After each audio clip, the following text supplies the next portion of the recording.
तो दूसरा चैप्टर हम शुरू करते हैं, ठीक है। और जो बच्चे नए आए हैं उनने पहला चैप्टर नहीं पढ़ा होगा, तो उस चैप्टर को भी आप देख लेना, सारे वीडियोज उसके बना रखे हैं, ठीक। उसको भी देखना और कहीं पर जो भी समस्या होगी फिर पूछ लेना उसमें, ठीक है। तो हम दूसरा चैप्टर स्टार्ट करते हैं। और दूसरे चैप्टर का तुम्हारा जो नाम है, दो ध्रुवीता का अंत, यानी कि एंड ऑफ बाइपोलैरिटी। दो ध्रुवीता का अंत, एंड ऑफ बाइपोलैरिटी, इस चैप्टर को हम स्टार्ट कर रहे हैं, ठीक है। दो ध्रुव, तो पहले वाले चैप्टर में मैंने बता दिया, दुनिया दो ध्रुवों में बटी थी, दो गुटों में बटी थी। एक तरफ था पूंजीवादी गुट अमेरिका के नेतृत्व में, दूसरी तरफ था साम्यवादी गुट सोवियत संघ के नेतृत्व में। एक की पूंजीवादी विचारधारा थी, सोवियत संघ की समाजवादी या साम्यवादी विचारधारा का वो देश था, ठीक है। अब ये दो ध्रुव जो थे, अब इसका अंत होने जा रहा है, यानी कि एक ध्रुव टूट जाएगा, यानी कि सोवियत संघ वाला जो गुट है, जो ध्रुव है, वो खत्म होने जा रहा है, ठीक। तो किस प्रकार से वो खत्म हुआ उसको हमने इस चैप्टर में पढ़ना है, ठीक है ना। देखो, दोनों महाशक्तियां थी, अमेरिका तो रहा महाशक्ति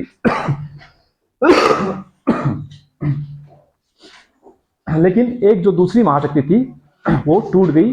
1991 में सोवियत संघ का विघटन हो गया, 15 गणराज्यों में वो टूट गया, इसको पहले भी बताया था। तो इसमें हम अब शुरू करते हैं, इस चैप्टर में क्या क्या है, वो विघटन का दौर कैसे शुरू होता है उसको हम इसमें पढ़ेंगे, ठीक है। क्या क्या हुआ उस समय के सोवियत संघ में, बाद में सोवियत संघ का जो उत्तराधिकारी देश बना वो रूस बना। तो सबसे पहले देखो, जो तुम्हारी बुक है, ठीक, जो तुम्हारी बुक है, उस बुक में तुम इस चैप्टर की अगर शुरुआत को देखो, देखो आपको ये चित्र दिखाई देगा। अपनी बुक पढ़ना बहुत जरूरी है। बुक में जो चित्र दिए गए हैं, जो कार्टून दिए गए हैं, उसका एनालिसिस और उनका विश्लेषण भी करना बहुत जरूरी है, क्योंकि आपके जो क्वेश्चन होते हैं, कुछ एक कार्टून उसमें आते हैं, उसका विश्लेषण भी करना होता है। इस चैप्टर को जब तुम देखोगे, दो ध्रुवीता का अंत जो है, सबसे पहले एक यहां पर चित्र दिया गया है, एक दीवार है, ये बर्लिन की दीवार मैंने आपको बताया था। कुछ लोग इस दीवार को तोड़ रहे हैं, ठीक। और यहां पर दूसरे वाले चित्र में दीवार का एक पूरा हिस्सा तोड़ दिया है, अब आवागमन इधर उधर कर दिया है। और ये एक पुराना ये चित्र देखोगे तो ये दीवार है, लंबी दीवार, बर्लिन की दीवार है, ठीक है। तो यहां से एक शुरुआत की गई है आपके इस पाठ की। तो देखो इसमें होता क्या है, शीत युद्ध का जो सबसे सरगर्म दौर था, उसी दौरान एक दीवार बनी जिसको बर्लिन की दीवार कहते हैं। बर्लिन जर्मनी की राजधानी है और जर्मनी को दो भागों में बांट दिया गया एक दीवार बना करके, ठीक। एक दीवार बना दी और जर्मनी को दो भागों में बांट दिया। तो जो जर्मनी पश्चिम की तरफ को था, वो उस दीवार के पश्चिमी जर्मनी हो गया, वो अमेरिका के साथ था, पूंजीवादी गुट में था। और जो पूरब की तरफ को था वो पूर्वी जर्मनी कहलाया और वो साम्यवादी गुट सोवियत संघ के साथ में था। यानी कि जर्मनी का विभाजन कर दिया गया। 1961 में एक दीवार बनाई जिसे बर्लिन की दीवार कहा जाता है, बर्लिन में वो दीवार बनी। और ये वही दौर था 1961 में जो दीवार बनी है। और 1962 में मैंने तुमको बताया था क्यूबा मिसाइल संकट हुआ था, जो शीत युद्ध का बड़ा चरम बिंदु था, ठीक। दोनों महाशक्तियां जब आमने सामने आई और ऐसा लगने लगा कि अब तृतीय विश्व युद्ध होकर के रहेगा, लेकिन वो किसी भी तरह टल गया। उसी सरगर्म दौर में ये दीवार बनती है, दुनिया दो हिस्सों में बट रही है, जर्मनी देश का भी विभाजन कर दिया गया है। जर्मनी में एक दीवार बनाएगी जो 150 किलोमीटर लंबी दीवार थी, इसकी लंबाई 150 किलोमीटर लंबी दीवार थी। इसके द्वारा जर्मनी का विभाजन कर दिया गया। तो जर्मनी की दीवार कब बनाएगी? 1961 में बनाएगी। अब यह दीवार करीब 28 वर्षों तक खड़ी रहती है और 28 वर्षों के बाद 1989 में 1989 में जो पूर्वी जर्मनी के लोग थे, पूर्वी जर्मनी के लोगों ने उस दीवार को तोड़ना शुरू कर दिया। आप इस चित्र में देखोगे, ये पूर्वी जर्मनी के लोग हैं, दीवार में एक छोटा सा छेद बना दिया इन्होंने। ठीक, इस दीवार में एक सुराख बन चुका है और पूर्वी जर्मनी के लोगों ने इस दीवार को तोड़ दिया। यहां पर दूसरे चित्र में देखोगे ये दीवार टूट चुकी है। ठीक, तो विघटन की शुरुआत होने लगी है। ठीक है, जो जो विभाजन हुआ था पश्चिमी और पूर्वी जर्मनी में, अब वो दीवार तोड़ दी है, पूर्वी जर्मनी के लोगों ने तोड़ दी। देखो, पूर्वी जर्मनी जो किसके साथ था, सोवियत संघ के साथ था, वहां के लोगों ने इस दीवार को तोड़ दिया। यानी कि कुछ से समझ रहे हो, तो इस तरफ के कुछ जो देश थे अब इस व्यवस्था में उनको अच्छा नहीं लग रहा है, वो उस व्यवस्था में जाना चाह रहे हैं, उस लोकतांत्रिक व्यवस्था में जाना चाह रहे हैं जहां उनको बोलने की आजादी है, जहां खुलापन है। ठीक, तो ये एक शुरुआत थी और इसके बाद तमाम घटनाक्रम होते हैं और जर्मनी का ये सोवियत संघ का क्या हो जाता है, उसके बाद विघटन हो जाता है 1991 में। तो इसको हम पढ़ेंगे। तो सबसे पहले मैं जो नेता हैं उन नेताओं को जान लेते हैं।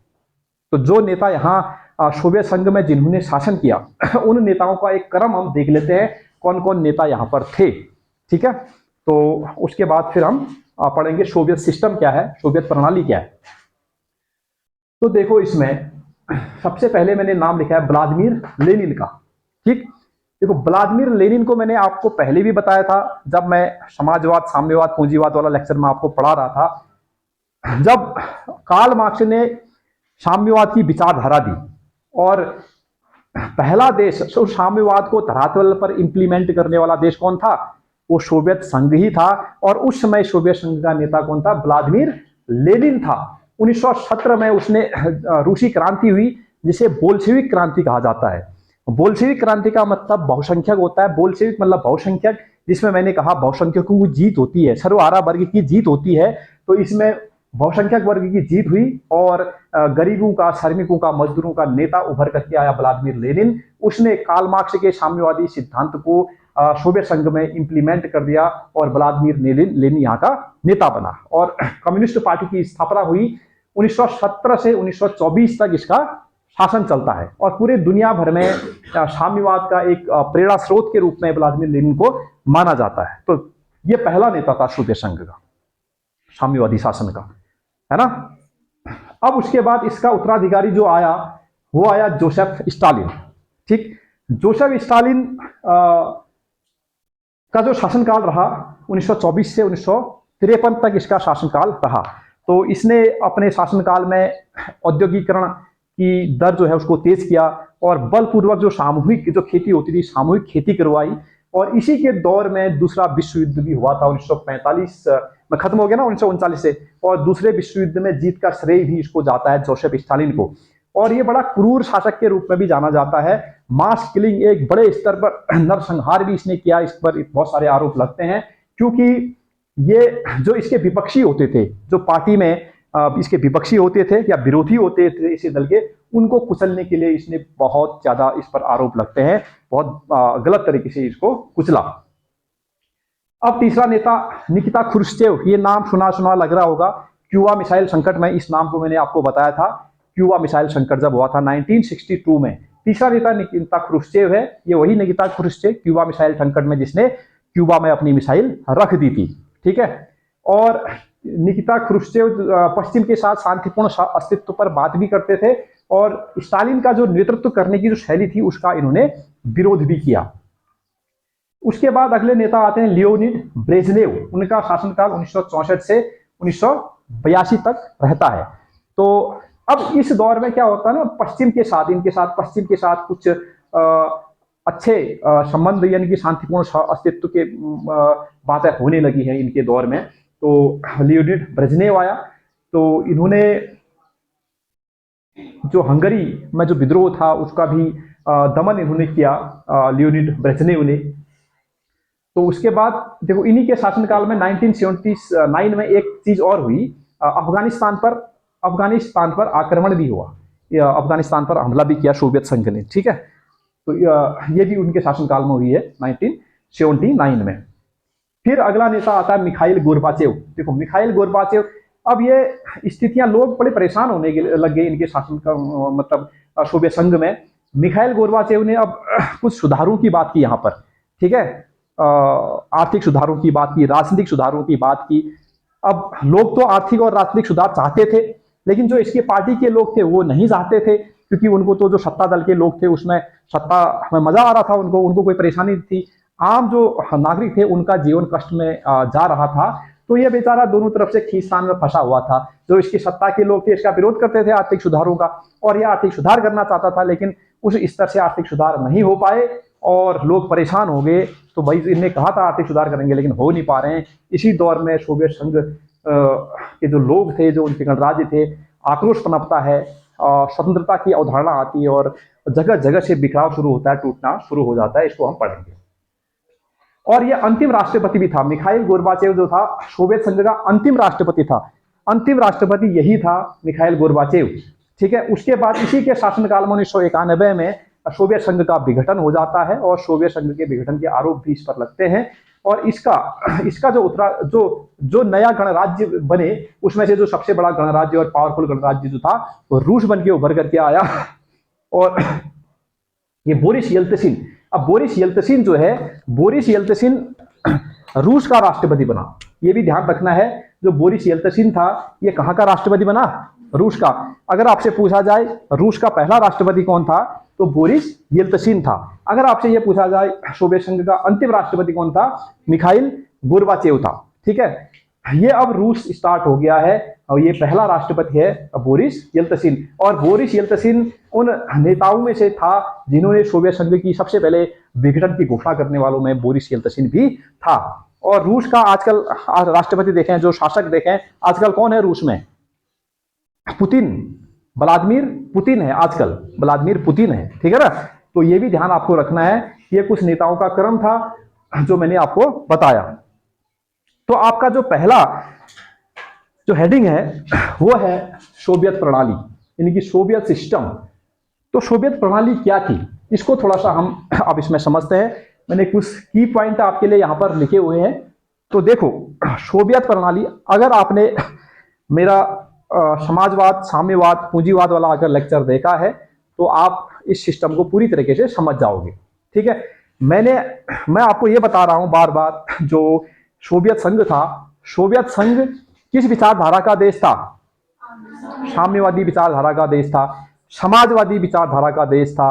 और मैंने साम्यवाद और समाजवाद बता रखा ना, पूंजीवाद भी आपको पढ़ा रखा है।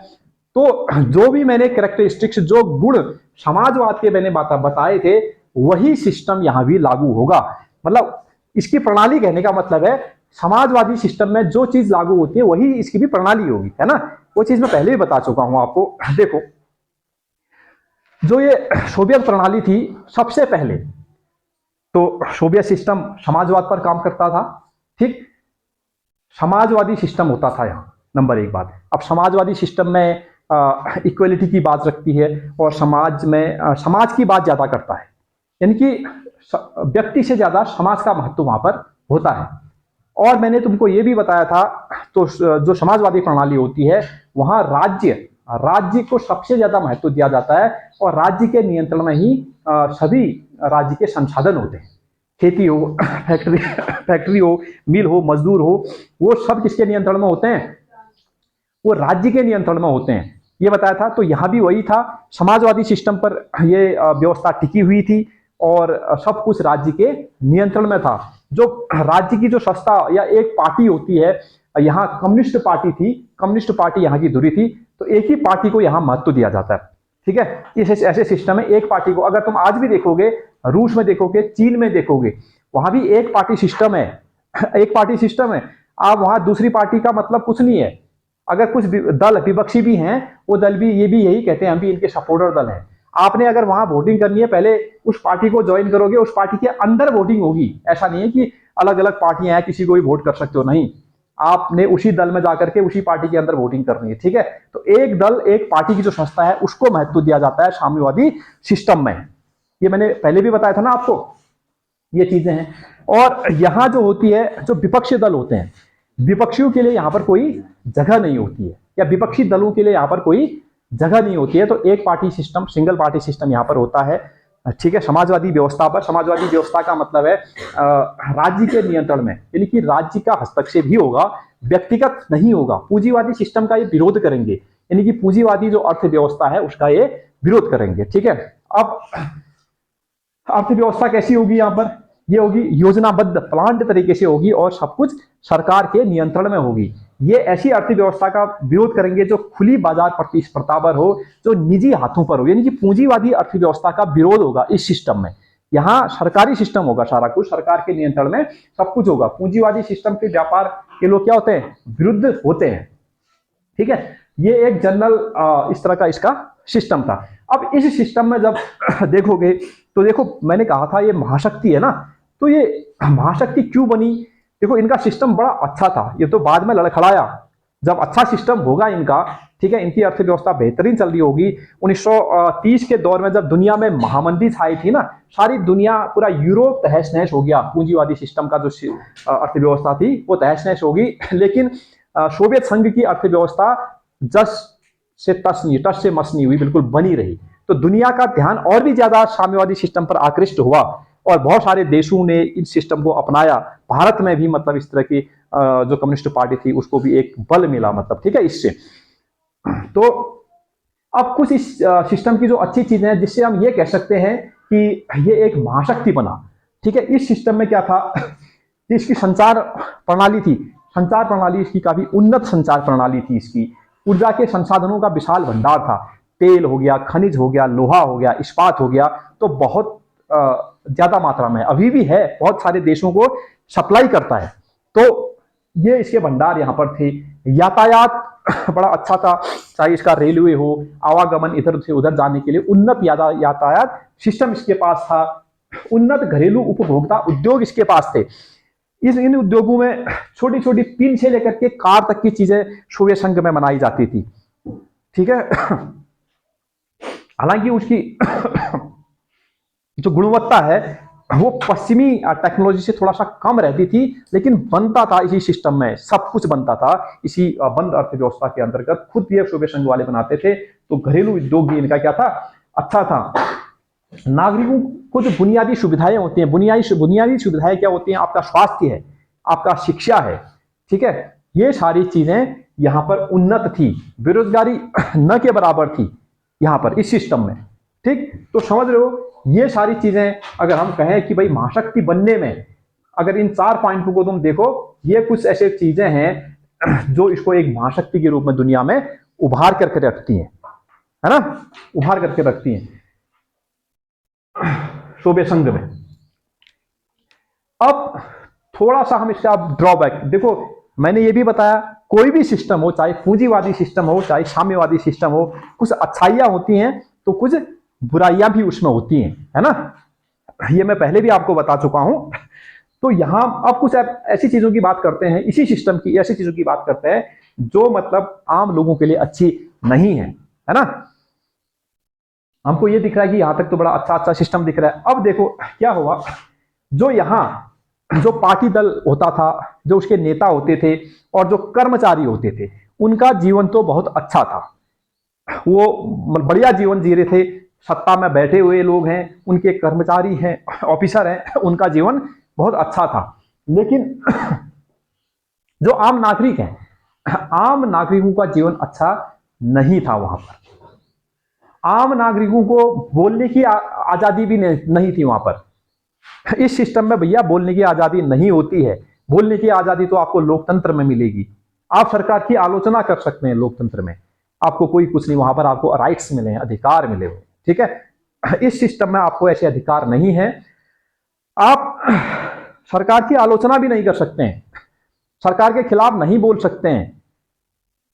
और उस समय पर तो ऐसा होता था, लोग बोलते नहीं थे, कार्टूनों से अपनी अभिव्यक्ति को दिखाते थे लोग। कार्टून में मतलब आलोचना करनी होती तो कोई कार्टून बना देता था, आलोचनात्मक कार्टून बना देता था। आप आलोचना नहीं कर सकते हैं सरकार की। जो यहाँ के दल के जो जनता जो दल था या उसके जो नेता थे, जो कर्मचारी थे, अधिकारी वर्ग था, जनता के प्रति कोई वो जवाबदेह नहीं होते थे, ठीक है। वो सत्ता के मद में चूर है और अपनी शक्तियों का दुरुपयोग कर रहे हैं। आम जो नागरिक हैं उनके प्रति उनका कोई जवाबदेह नहीं है, ठीक है। इससे क्या होगा भाई, लोगों के कामकाज सही से होंगे नहीं, लोग परेशानी में जीवन व्यतीत करेंगे। और ये सरकारी जब सिस्टम है, सरकारी सिस्टम है, तो यहाँ भ्रष्टाचार भी बढ़ने लगा। सरकारी सिस्टम में होता क्या है, आज भी तुम सरकारी सिस्टम देखोगे ना, ठीक है, भारत में तो दोनों प्रकार की व्यवस्था है, आप देख रहे हो ना, दोनों प्रकार की समाजवादी व्यवस्था भी है और पूंजीवादी व्यवस्था भी है। सरकारी सिस्टम में एक तो काम काज बड़े लेट होने लगते हैं।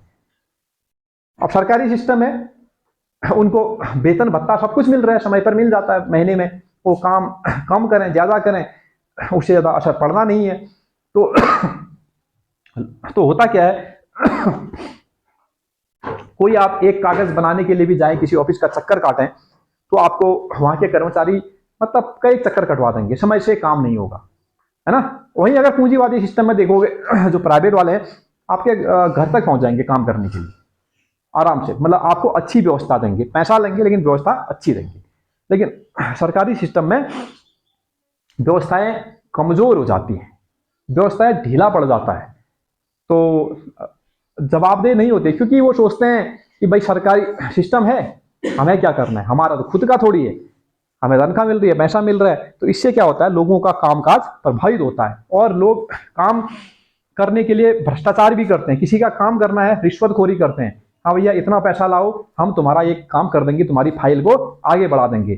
तुम भी इस सिस्टम देखते होगे आसपास के समाजों में, अगर एनालाइज करो तो रिश्वतखोरी बहुत ज्यादा स्तर पर है, ठीक है, सरकारी सिस्टम में। तो ये सारी चीजें भी इस सिस्टम में थी, तो इससे भ्रष्टाचार को बढ़ावा मिला। और भाई, और जिसके पास शक्तियां होती, जिसके पावर होती थी, उसका वो दुरुपयोग करने लगता था, है ना, दुरुपयोग करने लगता था उसका। तो देखो सत्ता की पावर देखो, अब ऐसा होता है ना, कितने कितने बड़े बड़े गलत काम कर जाते हैं लोग, डरते नहीं है, हत्याएं मर्डर तक कर देते हैं। अगर आपको सत्ता की सह मिली हुई है, आप वो इतना गुंडागर्दी कर देता बहुत ज्यादा, ठीक है नहीं। जब कल तुमने उसको देखा ना, अतीक अहमद भी मारा गया, समाचारों में चल रहा है, देखो वो विधायक रहा, सांसद रहा, और सत्ता के मद में, सत्ता में होने के कारण उसने कितने गलत काम किए, इसीलिए किए ना, सत्ता है, दुरुपयोग भी होता है, इसीलिए इसी को कहते हैं शक्ति का दुरुपयोग कहते हैं। और गलत काम का अंत तो गलत ही होता है ना, गलत काम का अंत गलत ही होता है। जिनकी जिंदगी पिस्तौल से शुरू होती है, उनकी जिंदगी पिस्तौल पर ही खत्म भी होती है।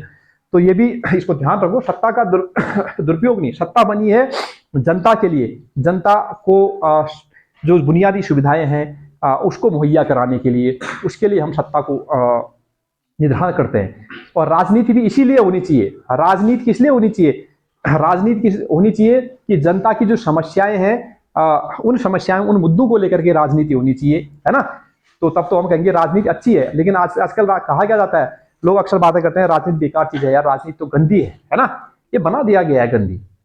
राजनीति गंदी है नहीं, अगर हम जनता के प्रति जवाबदेह हैं, तो जनता की भलाई के लिए हम लड़ रहे हैं, तो राजनीति गंदी नहीं है। गंदी तो तब हो जाती है जब सत्ता में रह करके हम क्या करते हैं, गलत काम करने लग जाते हैं, वहां से राजनीति की गंदगी शुरू होने लग जाती है। तो ये अब भाई ये चीजें हो रही है, आम जनता परेशान हो रही है। तो भाई ऐसे सिस्टम में आप रहना चाहेगा कोई? नहीं रहना चाहेगा, जब उनके सामने एक दूसरा सिस्टम भी दिखाई दे रहा है कि वहां पर बोलने की आजादी है, वहां पर स्वतंत्रता है, ठीक है, आप अपनी अभिव्यक्ति को बता सकते हो, तो इस तरह की चीजें भी होने लगी, तो वहां पर खुलापन है ना। तो इतनी सारी चीजें तो यहां हो रही थी। अब इसके बाद देखो हम देखते हैं, इसने जो सबसे ज्यादा पैसा खर्च किया ना, सबसे ज्यादा, अब इधर आ जाते हैं, सबसे ज्यादा पैसा उसने खर्च किया हथियारों में। शीत युद्ध चल रहा है तो भाई हथियार तो बनाने पड़ेंगे, है ना। तो इसने जो अपनी अर्थव्यवस्था का बड़ा हिस्सा हथियार बनाने में खर्च किया। हालांकि हथियारों के मामले में इसने अमेरिका को बराबर की टक्कर दी, हथियारों के मामले में पीछे नहीं था, ठीक। अब होगा क्या, अब हथियारों पर ही हम अपना लगभग ज्यादा पैसा, सारा पैसा खर्च कर दें, तो और व्यवस्थाएं भी तो हैं, और चीजों में हम क्या करेंगे, तो और में खर्च नहीं कर पाएंगे। तो ऐसे क्या होने लगा, तो इनकी जो टेक्नोलॉजी और बुनियादी सुविधाएं जो है उसमें ये पिछड़ने लगा। जो इनकी प्रौद्योगिकी है, जो टेक्नोलॉजी है, जो आम बुनियादी सुविधाएं हैं, उसमें ये लोग पिछड़ने लग गए, अब सोवियत संघ के लोग, ठीक है, सारा पैसा तो वहां खर्च कर दिया। तो जो लोगों की आर्थिक और राजनीतिक आकांक्षाएं थी वो भी पूरी नहीं हो पाई।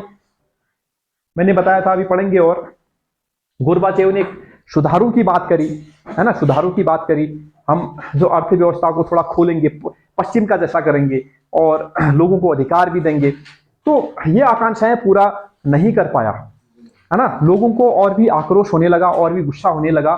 तो ये सारी चीजें मतलब देखो, अब समझ रहे हो ना, एक वो बन रहा है लोगों के मन में, धीरे धीरे धीरे धीरे इस सिस्टम के प्रति क्या बन रहा है, मतलब अलगाव की भावना आ रही है। अब 1979 में मैंने अभी बताया कि अफगानिस्तान में इन्होंने हस्तक्षेप भी किया, ठीक। अफगान संकट, तो अब अफगानिस्तान देखो, कोई भी लड़ाई होती है, हम कहीं भी लड़ाई करते हैं, उस लड़ाई से नुकसान ही होता है। हमारा पैसा वहां खर्च होता है, खाली फालतू में खर्च होता है, हथियारों में खर्च, गोला बारूदों में खर्च होता है। इससे हमारी अर्थव्यवस्था और ज्यादा लड़खड़ा जाती है। अब इससे क्या हो गया, हमारी जो उपभोक्ता वस्तुएं थी उनके उत्पादन में कमी होने लगी इसके, और आयात और ज्यादा बढ़ने लगा। अब उत्पादन नहीं हो रहा तो आयात करेंगे ना, मंगाएंगे कहीं से खाने पीने की चीजें भी। और 1970 के दशक तक यह व्यवस्था लगभग लड़खड़ाने लग गई थी, ठीक है। अब व्यवस्था जब लड़खड़ा रही है, लोग खुश नहीं हैं, लोगों को परेशान किया जा रहा है, सत्ता के लोग मजे में हैं, कर्मचारी मजे में हैं, लोग परेशान हैं, तो ऐसे में स्वाभाविक है कि वहां के लोग अब आंदोलन पे उतर आएंगे, वहां के लोगों में आक्रोश आएगा, है ना। तो उस आक्रोश को ये संभाल नहीं पाया सोवियत संघ। ये सोवियत संघ ऐसा थोड़ी था कि मतलब ये दीवार तोड़ रहे हैं, है ना। ऐसा नहीं था कि सोवियत संघ किसी मजबूरी से उसको नहीं रोक पा रहा है। सैनिक ताकत तो थी उसके पास, हथियार भी तो थे उसके पास, लेकिन ये तोड़ने वाले कौन लोग हैं, ये वहां के आम लोगों ने करना शुरू कर दिया। हर जितने भी गणराज्य थे ना, उसके आम लोग उसके खिलाफ होने लगी है। जब जनता आपके खिलाफ हो जाए तो क्या करेगी सरकार, अब कुछ नहीं कर सकती। सोवियत संघ देखा का देखा रह गया, यहां से विरोध हो रहा है, इस गणराज्य से विरोध हो रहा है, उस गणराज्य से विरोध हो रहा है, लोग सरकार के खिलाफ हो गए हैं। तो सोवियत संघ के देखते देखते, उसके आंखों के देखते देखते पूरा का पूरा सोवियत संघ टूट गया। जब लोगों में ताकत होती है, संगठन में ताकत कहते हैं ना, जब उसकी जनता ही उसके खिलाफ हो जाए तो फिर क्या करेगा, कुछ नहीं कर सकता, है ना। तो वहां के लोगों ने इस व्यवस्था के खिलाफ होने लग गए। अब उनको अपने जो सोवियत संघ में थे, उस सोवियत संघ सिस्टम से उनको मुक्ति चाहिए थी। वो बहुत सारे देशों में राष्ट्रवाद की भावनाएं जगने लगी। सोवियत संघ तो बहुत बड़ा था ना, बहुत बड़ा था, तो किसी की भाषा नहीं मिल रही है, किसी की बोली नहीं मिल रही है, कोई ऊपर कोने में, कोई नीचे में है। तो अलग अलग क्षेत्रों से राष्ट्रवाद की भावनाएं, आजादी की भावनाएं, और सोवियत संघ सिस्टम से परेशान हो गए। उन्होंने देखा कि उनके सामने एक अच्छा सिस्टम, जहां डेवलपमेंट हो रहा है, जहां विकास हो रहा है, जो पूंजीवादी सिस्टम है, वो सिस्टम अच्छा है ना। तो ऐसे सिस्टम की ओर वो लोग जाने लगे। तो उस धीरे धीरे करके अब फिर क्या होता है, सोवियत संघ टूट जाता है। और इसको अब आगे पढ़ेंगे कि सोवियत संघ का जो विघटन है और मिखाइल गोर्बाचेव, तो और भी इसमें सिस्टम में आगे को क्या हुआ था इसको हम देखेंगे। तो अभी तक इतना समझ गए ना। बर्लिन की दीवार से शुरू किया, इसके नेता हैं, इसकी प्रणाली हमने पढ़ ली, समाजवादी प्रणाली, उसमें क्या क्या होता है, और कुछ इसकी बेहतरीन चीजें जिससे वो महाशक्ति बनी, इसको भी हमने देखा। वहां के कर्मचारी लोगों का फिर रवैया कैसा था, ठीक है, जनता को कितने अधिकार थे, ठीक किस प्रकार से भ्रष्टाचार फैला हुआ था, ये हमने देखा। हथियारों की होड़ इसके काफी ज्यादा थी, तो हथियारों में सारा पैसा खर्च करने के कारण उसकी जो टेक्नोलॉजी थी उसमें पिछड़ गया था, ठीक है, बुनियादी सुविधाएं वो हासिल नहीं कर पाया। तो और भी बहुत सारी ऐसी चीजें थी, उसकी अर्थव्यवस्थाएं लड़खड़ाने लग गई, लोगों की राजनीतिक आकांक्षाएं पूरी नहीं हुई, आर्थिक आकांक्षाएं पूरी नहीं हुई। तो अब ये विघटन की ओर जा रहा है क्या, सोवियत संघ, और वहां के लोग खुद मन नहीं रहना चाहते अब इस सिस्टम में, ठीक है। इससे आगे को हम दूसरे लेक्चर में पढ़ेंगे, ठीक है।